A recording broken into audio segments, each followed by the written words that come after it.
Hi, it's Tom Kern from Bravo AV. Thanks so much for tuning in to another edition of Bravo AV TV. We're here in the showroom. We got the theater behind me. We're going to talk about screens, okay? So the goal of a screen is to display the best possible picture that projector can produce. So the first thing we're going to do is talk about types of screens. Typically, in a theater like this, a dedicated theater, we're going to have a fixed screen mounted to the wall. But there are instances where we need the screen to retract out of the way, and we would use a motorized screen. Those are the types, fixed or motorized. Then we've got screen geometry, okay? You can think of it as the size and of the relationship of the width and the height of a screen. TV is 16:9.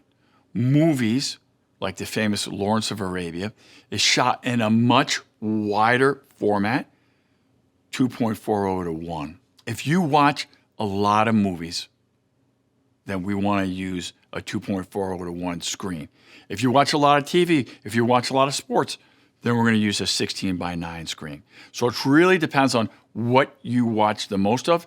That's how we'll tailor the screen. Another aspect of screen is screen gain, and that's a measure of how well the light is reflected back from the screen. We tend to use gain between 1 and 1.3. Over 1.3, high gain screens, they have a couple issues. We try to avoid it.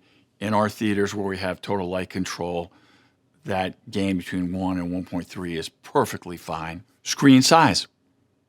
Screen size is going to depend on a couple of things. It's going to depend on the room itself, and it's going to depend on how far the rows are from that screen. We don't want to have too big a screen, so we're going to optimize our viewing angle in all the rows to try to get the best mix.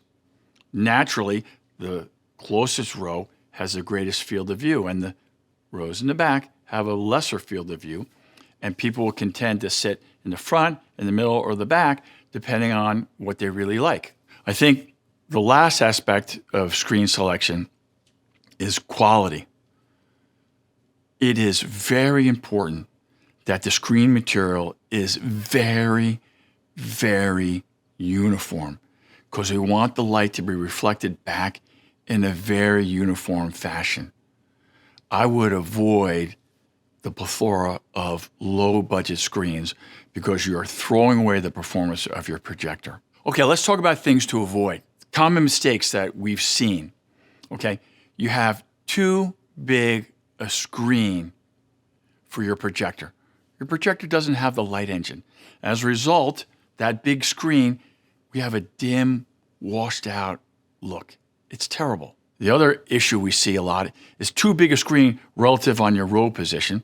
So now you've got this crazy wide field of view that is annoying.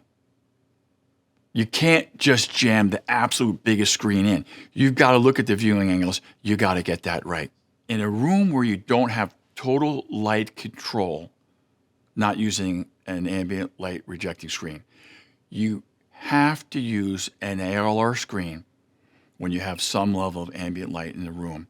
Otherwise, you're throwing away picture quality. In conclusion, screens are influenced by the room, the projector, and the seating position. Thank you so much for watching. It's Tom Kern from Bravo AV. Stand by, because the next episode is dedicated solely to acoustically transparent screens, one of our secret weapons.